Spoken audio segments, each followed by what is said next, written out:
Hey guys, how's it going? Kevin Cleary here with a knife video for you. Today I want to have a little bit of fun and play a bit of a game of Would You Rather. I would really like to invite you guys to play as well. What I'm going to do is go through a series of pairs, all right, some comparison between two different knives. And so I'm going to, put two different knives out there, and we're going to imagine that you're going to go traveling for a week, right? You're out of town, or you're, going for a 1 week camping trip, or whatever the case may be. You're not going to be able to just switch your knife out daily or multiple times a day like I sometimes do. You've got to stick with this for the whole week, and it's a question of which one are you going to pick and take with you.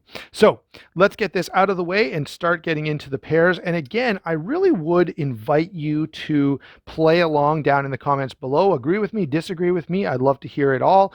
I'm also going to take a picture of each one of these pairs and share it on Instagram and invite people to comment over there about which one they would pick if they had to choose between those two knives. So let's go ahead and get started with a couple of fantastic budget options. Here we have the Cold Steel Voyager and the Real Steel H6. Now there are a number of versions of the H6. That happens to be the Blue Sheep. It's a little bit of a more robust blade. No hollow grind here, which takes at least one variable out of the comparison. So out of these two, which one am I going to go with? I'm away for a week. I'm going to pick the Voyager, and because I know it's a little more expensive, also it's a little more of a pocket hog, but that triad lock is so good, and the ergonomics on this are absolutely fantastic. And so I just envision myself, I'm thinking maybe I need to, cut vegetables or make a survival shelter or do any number of crazy things through a whole week. I just feel like, although I know it's a little more money, I think, you're going to be about $70 for this, and you're going to be like 45 for this. I'm happy to spend that little bit of extra money to have something that is virtually indestructible and have that triad lock that is, just almost unbeatable. All right, so first pick between the H6 and the Voyager, I'm going Voyager. Let me know which one you would pick down below. Let's move on. I've got to go through these quick because I've got like 10 of these pairs that I want to talk about. So next up, two classic Spydercos, two Spydercos that I absolutely love. And between these two, Manix 2 Lockback, the ergonomics are absolutely fantastic on this knife. The Para 2 ergos are pretty good as well. That compression lock has a pretty nice fidget factor. So between the two of these, which one am I going to go with? Personally, I'm going with the Para 2. Now, this could change. Next week, if you ask me the same question, I might change my mind. And I may be a little bit biased because I've kind of dressed this knife up a little bit with some sharp dressed knife scales and that MXG clip. But this is a little slimmer in pocket, and that fidget factor is handy. When you're not sure what you're doing, you're maybe waiting around for somebody, you're watching something boring on TV with that your other traveling companions picked. The Para 2 fidget factor might be worth having. So I'm going with the Para 2 between the Para 2 and Manix 2 Lockback. You guys let me know, again, what you would select down in the comments below. Next up, let's change it up a little bit. I've got something really, really cool and really interesting here. This is, of course, the Hindereremmet. Fantastic little fixed blade here. And another absolutely fantastic fixed blade that you guys have seen many, many times is the Lion Steel M4, and there's the sheath that goes with it. Both of these are phenomenal knives, and either one of these I think anyone would be happy with. If you're going to be stuck carrying a knife around all the time, I don't think you can go wrong with either one. Here's the main thing that's causing my dilemma here. I think the Emmet is just a little bit cooler, has a little bit more style, a little bit more flair, and I personally love that. However, the M4 and really all of Lion Steel's fixed blades deliver a lot of performance for a really, really good value. And I said before, and I'll say again, I think Lion Steel is doing one of the best, providing one of the best value options out there for really nice fixed blades. So which one am I going to pick? I'm going to go with my heart on this one rather than the practical side of me, and I'm going to take the Emmet just because it looks so stinking cool. I know it costs a lot more. I know that it is not probably as practical from a financial standpoint.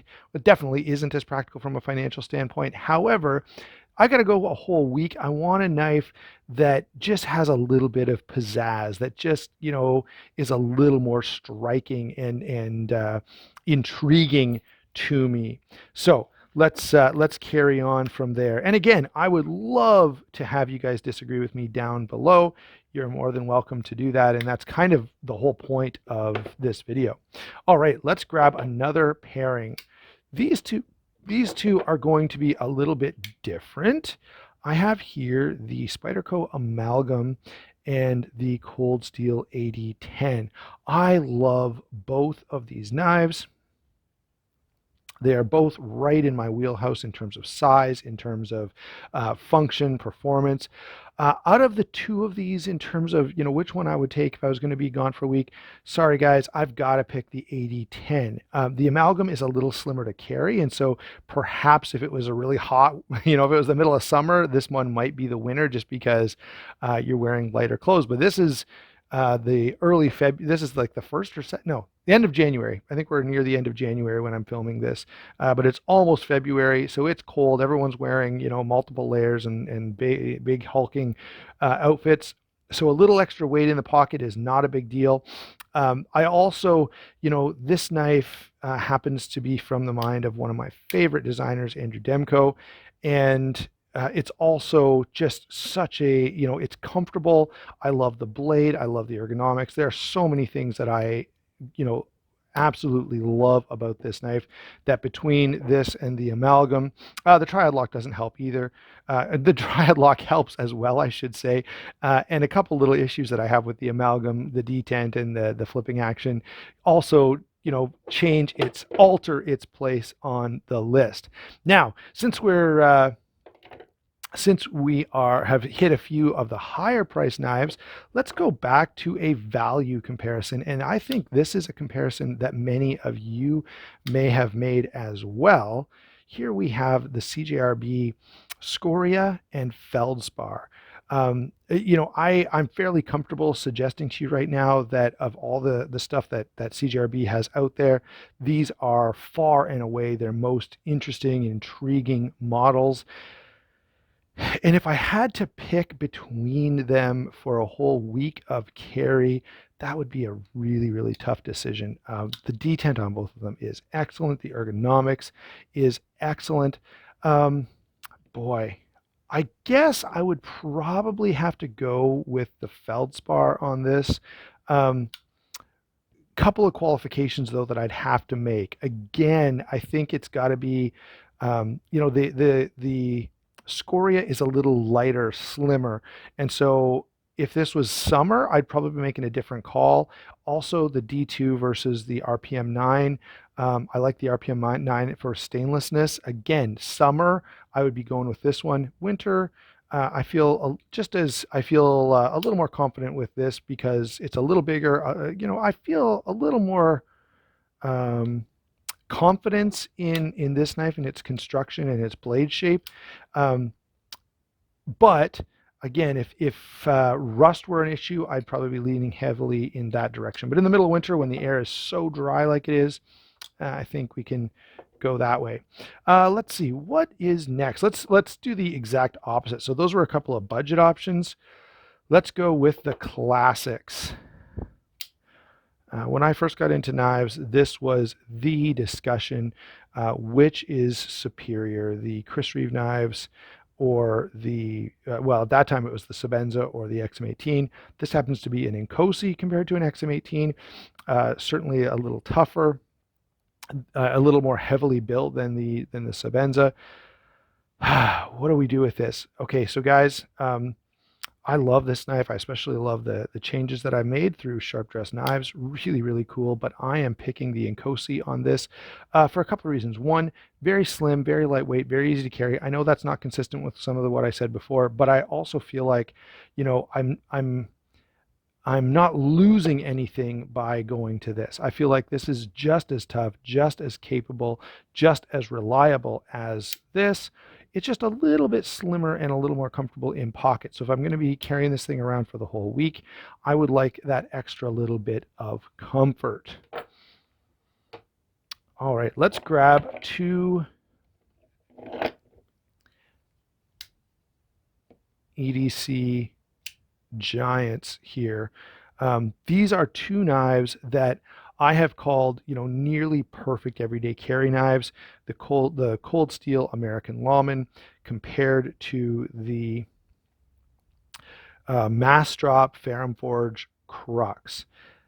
Oh, man, this is a tough comparison, guys. I love both of these knives. You can see they even have a bit of a similar shape. I don't know. Um, So look, let me do a quick rundown here. So the action on this is absolutely phenomenal.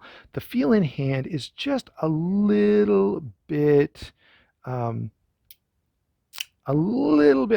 I would love this knife more if it were like 10% bigger.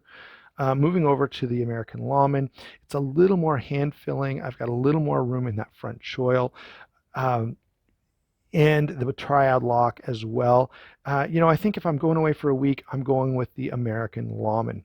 Still love the Crux. It's definitely one of the best things that the whole mass drop entrance into the knife world ever produced. But the American Lawman is such a perfect and well-balanced knife. I know I keep picking cold steels. This is terrible, guys. I'm not a total cold steel fanboy. I'm definitely a fan, but this video isn't maybe as reflective of my general taste as it could be. Thinking of cold steel, let's grab a couple of cold steels. So this way, I can't pick the cold steel over the competitor because both of these are cold steels. Got to zoom out a little bit to make this one work. So here we have the Formax and the large Talwar. This one's actually a little easier. The Talwar is spectacular. I really enjoy this knife. It's great to have in the collection. It's great to carry from time to time. But if I'm going to have to carry one of these for a whole week, it's definitely going to be the Formax. It's just a little more practical to me. I don't think there's a whole lot that the Talwar can do that the Formax can't do. I, again, will restate my love for Andrew Demko and his designs. I really enjoy that. And so for that, I know this is a Demko design as well, but this is sort of reminiscent of a custom. So what am I going to say about these two? Yeah, out of the Talwar and the Formax, I'm taking the Formax if I've got to carry it every day for a whole week. Again, I would love for you to disagree with me. You're perfectly, I'm perfectly happy for you to do that. In fact, I would love to see some of the thoughts that that this video generates down below. While we're doing this, I'm almost done. I've got two more knives to go through. I have two of what I would deem to be the most perfect EDC fixed blades that I have ever experienced. So we've got the Lion Steel H2 on this side. We've got the Kizer Harpoon, which is a Maverick Customs design, on this side. If I've got to carry one of these, this one is D2, but it's coated. This one is M390. If I've got to carry one of these all day, every day for a week, I'm actually going to go with the Harpoon because there's a little more handle here, a little more blade length, and you can see the size overall that the Harpoon is a little bit larger. But the other advantage that this has is this. So the Line Steel sheath is excellent, but it's pretty bulky. And so you're pretty much going to have to wear a belt. And I don't wear a belt every day. And who knows what would happen on my vacation away. This knife, you can, and I have and often do carry it on a belt. You have a little more, freedom to put it scout carry or kidney carry. All right, I tend to favor kidney carry with this. Scout carry, the handle has caught on a few things on me. Secondly, the sheath is so thin and so light that you can easily just drop this in your front pocket and just carry it in the pocket. And so for those reasons, I'm going with the Kizer Harpoon over the Lion Steel. Again, you guys may think I'm nuts. That's totally okay. I am nuts, honestly, but you may think I'm nuts for my specific knife choice here. Let's go ahead and get to the last comparison that I want to do. Two knives that I think both are reminiscent of the Buck 110. We have the Cold Steel Recon 1 and the Benchmade Crooked River. Similar size, similar weight. Even similar steel. So we got S30V and S35VN. Triad lock on this guy, very comfortable, very capable, very affordable. All right. Not so affordable, but very enjoyable lock. Nice and comfortable in hand. Not as much traction as the Recon 1 for sure, but still pretty darn good. If I had to pick between the two of these to carry for a week, man, I'm telling you, there are so many times that the Recon 1 would be my go-to, but in this case, I think I'm going to go with the Benchmade. Why? Because it's just a little more, brings me a little more joy. It's kind of special and kind of different. And when I'm away from my whole collection, I like to carry something that brings me that joy that that only something a little special and interesting can do. Now, I've got one more knife to throw in here, and I don't have a single comparison for it. I've got a couple of comparisons for it, and this is the Benchmade Superfreak. I'm going to throw in the Para 2 here. Now, I know, some of these have been used before, so I'm breaking the rules a little bit. And I'm going to throw in the 8010. And out of all three of these, again, I've given this quite a bit of thought, and there are occasions where I'd probably pick one of these two, but out of these three available options, because again of that sort of specialness, because of the fidget factor, because of the enjoyment that it brings me, I'm going to go with the Superfreak. Let me also add, Benchmade, if you're listening to this, I'm a little disappointed. I think we've already had two versions of the Mini Freak, in different variations. And we've yet to see, I would love to see an M390 or an S90V version of the Freak with maybe micarta scales or just some special version of the Superfreak other than the M4 version. This is a great knife, but I would be happy to own two of them if there was, some kind of a special sprint run that was made available other than the JG10 one, which it was almost impossible to get. They made very, very few of those. So there you go, guys. Those are my comparisons. Thank you so much for watching. Thank you for commenting. I really, really look forward to reading the comments down below and how you guys feel about all of this. Don't forget to like and subscribe. Don't forget to check out White Mountain Knives and use that discount code. That's a big help to me. In the meantime, I hope you're having a great day. I hope you're getting through the winter. Spring is coming. It's not that close right now, but rest assured it's going to get warm days are coming ahead. Thank you again for watching. We will talk to you soon.